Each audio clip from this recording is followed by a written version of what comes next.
It was cold and quiet on the morning of November 14th, 1965. In the Central Highlands of Vietnam, the sun was just rising. Long shadows stretched across the jungle floor. But something terrible was about to begin. From the sky came a deep, steady sound, the beating of helicopter blades. The noise grew louder and louder. It was the sound of war on the move. The United States Army's 1st Cavalry Division, Airmobile, was flying into danger. These brave soldiers were heading to a place called Landing Zone X-Ray. Below them, hidden in the thick jungle, North Vietnamese soldiers were waiting quietly. They had planned an ambush. The Americans didn't know it yet, but they were flying straight into one of the deadliest battles of the Vietnam War. This is the story of courage, sacrifice, and strategy. It is the beginning of the Battle of Ia Drang, the first major fight between the U.S. Army and the North Vietnamese Army. It would become a test of a new kind of warfare, where helicopters would carry troops into the battlefield quickly, but leave them dangerously exposed. In this video, we will take you into the heart of the battle. We'll follow the commanders, the soldiers, and the moment-by-moment decisions that changed history. You'll hear about their struggles, their heroism, and the fight to survive. If you want more real stories like this, make sure to subscribe and hit the bell icon. The helicopters have landed. The jungle holds its breath. The Battle of Ia Drang is about to begin. To understand why the Battle of Ia Drang happened, we need to look at what was going on in Vietnam in 1965.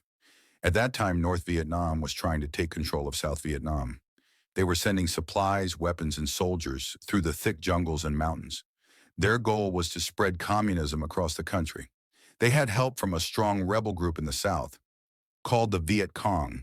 The United States wanted to stop them. The U.S. believed that if Vietnam fell to communism, other countries in Asia would follow. This idea was called the domino theory. President Lyndon B. Johnson sent more and more American troops to help South Vietnam. By the end of 1965, over 300,000 U.S. soldiers were there. The Americans hoped their strong firepower and new tactics could stop the enemy. One of these new tactics was air mobility, using helicopters to fly soldiers quickly into battle and pull them out fast. It was faster than walking through the jungle and safer than driving on roads filled with traps. The U.S. Army's 1st Cavalry Division, Airmobile, was trained for this new kind of warfare. They had just arrived in Vietnam and were ready to fight, but the enemy had a plan too. In October 1965, the North Vietnamese Army, PAVN, launched an attack on a U.S. Special Forces camp called Play Me. After the attack failed, they moved their troops to a nearby mountain area called the Chu Pong Massif. American commanders saw this as a chance. They thought they could trap and destroy the North Vietnamese forces hiding in the jungle. That's when a smart and brave officer, Lieutenant Colonel Hal Moore, was given a mission: lead his men deep into the Central Highlands, find the enemy, and attack. Moore carefully picked a landing spot at the edge of the Chu Pong Mountains. It was called Landing Zone X-Ray. What he didn't know was that over 1,600 enemy soldiers were already there, waiting. The stage was set. 2 armies, 2 strategies, and 1 deadly battlefield. On the morning of November 14, 1965, the mission began. Lieutenant Colonel Hal Moore and his men of the 1st Battalion, 7th Cavalry Regiment climbed into helicopters. They were about to be dropped into a dangerous area near the Chu Pong Mountains, right into the heart of enemy territory. The landing zone, called LZ was a small clearing surrounded by thick jungle. It looked quiet from above, but no one knew what was hiding in the trees. Because the air was thin in the highlands, each helicopter could carry only about 5 soldiers. Moore had over 400 men, but only 24 helicopters. That meant it would take several trips to bring everyone in. The first group to land would be alone for at least 30 minutes, a risky move into enemy territory. At 10:48 a.m., Moore landed with the first wave of troops. They quickly set up a basic defense and sent out small patrols to scout the area. One of these patrols captured a North Vietnamese soldier. He revealed that many enemy troops were nearby, more than anyone had expected. Soon after, things turned violent. Captain Herrick's Bravo Company began searching near a dry creek bed. They were moving in formation when they were suddenly hit with heavy enemy fire. Gunshots came from both sides. Soldiers were pinned down, and chaos broke out. Lieutenant Herrick, eager to fight, chased after the enemy with part of his unit. But they went too far and became cut off from the rest of the company. The battle had truly begun. Moore quickly realized this was no small skirmish.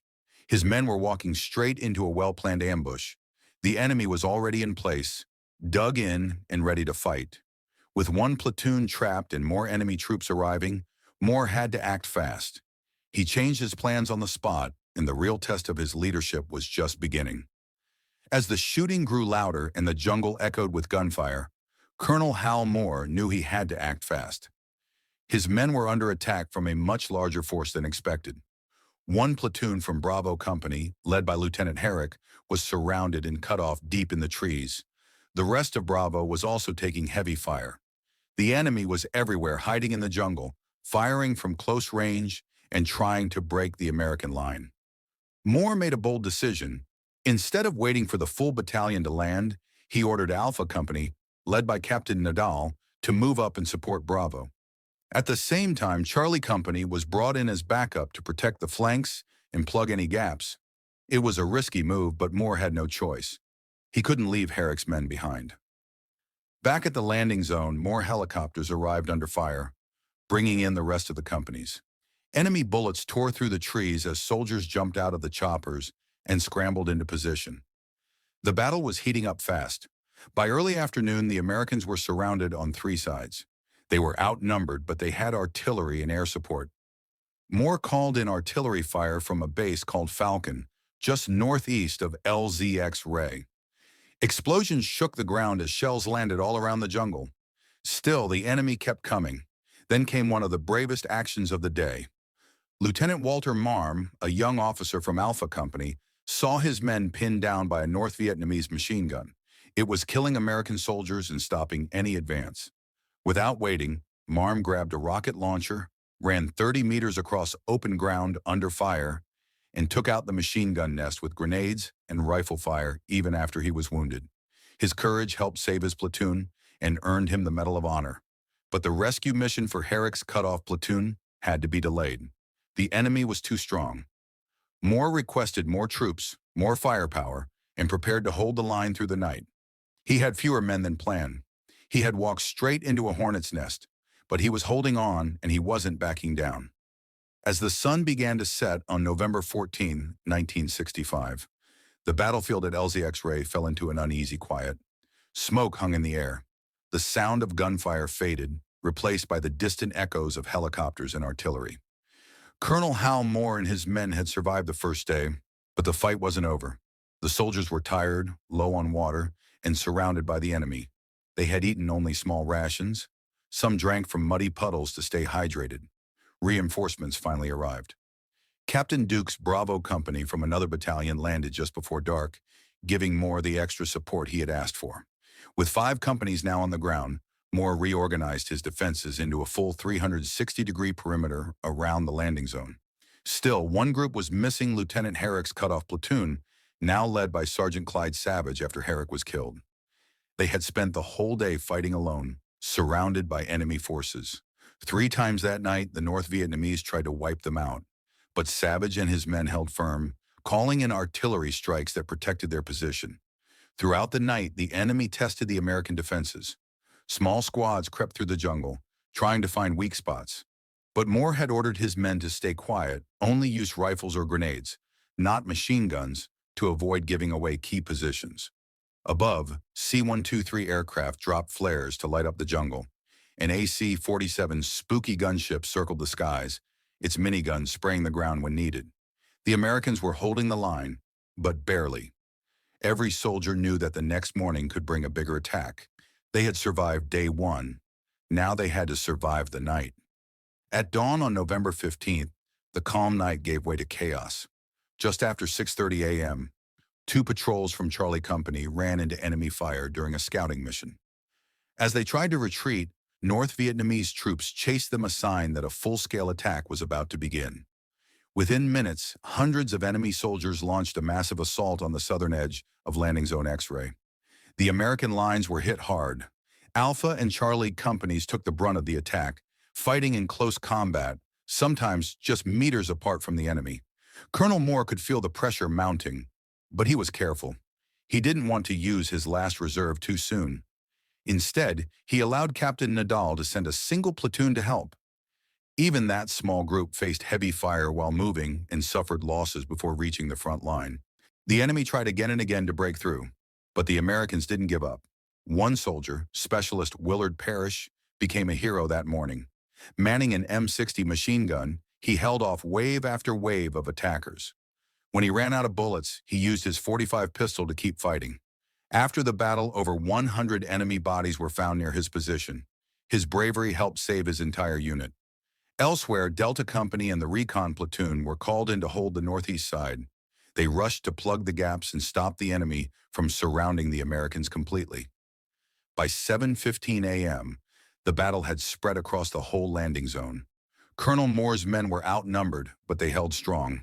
Artillery fire from FSB Falcon, helicopter gunships, and even F-100 fighter jets dropped bombs and napalm dangerously close to friendly lines to stop the enemy. Around 9 a.m., reinforcements from the 2nd Battalion, 7th Cavalry started arriving. Moore sent them straight to the south to support the worn-out Charlie Company. By mid-morning, the worst of the enemy attack had passed. The Americans had taken heavy losses, but they were still holding their ground. The day wasn't over, but the tide was beginning to turn. By late morning on November 15th, fresh help was on the way. Colonel Tully's 2nd Battalion, 5th Cavalry began moving toward landing zone X-ray. Moore finally had the backup he needed. The enemy had thrown everything they had at his men, but the Americans had held the line. Now it was time to act. Moore's top priority was to rescue Sergeant Clyde Savage's trapped platoon, which had been surrounded for over 24 hours. These men had fought bravely through the night, using their last ammo, calling in artillery, and depending on sheer willpower to survive.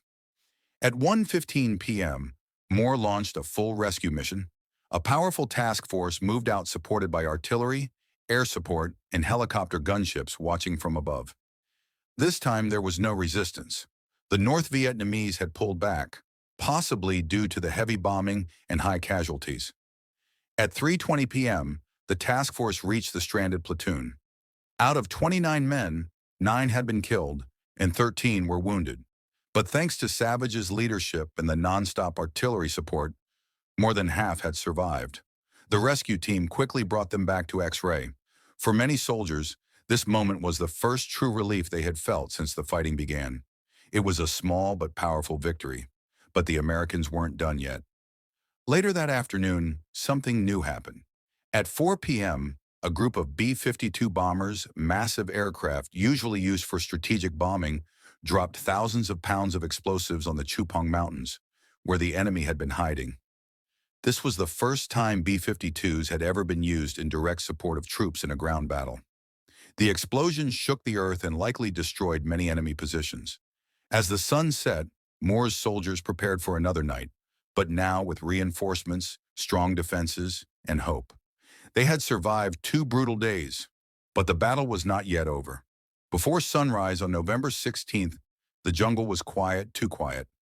Suddenly, just after 4 a.m., movement was spotted near Bravo Company's position. Then enemy whistles pierced the air.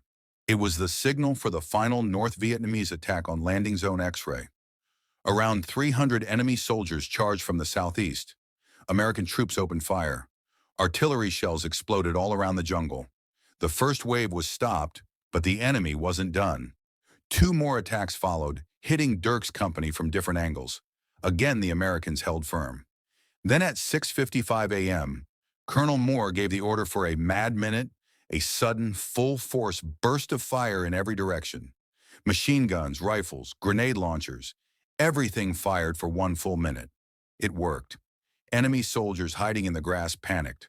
Some tried to run, others stood up, thinking they had been spotted. American fire tore through them, ending the final assault. By mid-morning, the battlefield was silent again. Moore sent out patrols to check the area. In one fight, Bravo Company lost a soldier but killed 27 enemy troops. The rest of the North Vietnamese force had retreated into the mountains. The battle for LZ X-ray was over. By 3 p.m., most of Moore's worn-out troops were flown out to a safer base. They had been in nonstop combat for 3 full days. The American forces had survived against overwhelming odds. They had killed hundreds of enemy soldiers, but the cost was high. Many brave men had lost their lives. The battle had ended at X-ray, but just miles away, another nightmare was about to begin at a place called Landing Zone Albany. The battle at Landing Zone X-ray was the first major clash between the U.S. Army and the North Vietnamese Army. It proved that the enemy was well-trained, highly organized, and ready to fight to the death. Colonel Hal Moore's leadership, along with the bravery of every soldier in the 1st Battalion, helped turn a near disaster into a hard-fought stand. They had landed surrounded, outnumbered, and under fire, but they held their ground for 3 long days. Over 230 American soldiers were killed or wounded. The enemy lost. Many more estimates say over 1,000 North Vietnamese were killed. But this wasn't just about numbers. The battle showed both sides what the war would really be like: long, bloody, and brutal. It also showed that helicopters could change how battles were fought, but they came with great risk. After the last troops left X-ray, the men hoped the worst was over. But just a few miles away, another group of American soldiers was walking into a new danger, a place called Landing Zone Albany. They didn't know it yet, but LZ Albany would become one of the deadliest single-day battles of the Vietnam War. The Battle of Ia Drang was not finished. It was only halfway through. If you want to hear what happened next, make sure to subscribe and hit the bell icon. You won't want to miss Part 2, LZ Albany. Thanks for watching.